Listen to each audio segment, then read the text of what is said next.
বলছে দাদা আমার কামের ছেলে আমাকে ক্ষতি করে দিয়ে গেলেন। তো বলছি এটা একবারে ফেললে হবে না। আমি একটা কথা বলছি, জালটা জড়ানো আছে না, জাল জড়িয়ে আছে, সব ঠিক আছে। এই আগুনটা একবারে নিতে হবে, একবারে ঝিঝিটিতে ভাঙলে বুঝতে এটা আগুনটাকে বসিয়ে চলে যাবো। কালকে আপনারা আস্তে আস্তে নেবেন চালু করে, এই যতদিন থাকবে ছোঁয়াবে কিন্তু এটাকে ঢেলে গেলে এই সাইডে ক্লিয়ার করতে হবে। আর এইখানটা ভাঙলে নিচে আগুন আছে, তাহলে আবার আস্তে আস্তে জলটা শুকিয়ে কমাবে, তাহলে বিল্ডিংটা ক্ষতি হবে। হ্যাঁ, এখন কিন্তু এই জলটা উপরে আসছি তো এই নিচে আস্তে আস্তে বসবে। আমরা সায়েন্সটাকে চিনতে হবে।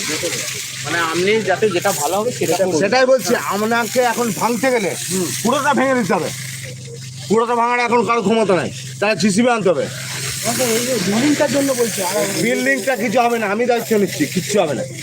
আমি যেরকম মানে ড্যাম করে দিয়ে যাবো, বিল্ডিং কিছু হবে, কিন্তু কাল থেকে ভাঙতে লাগাতে হবে।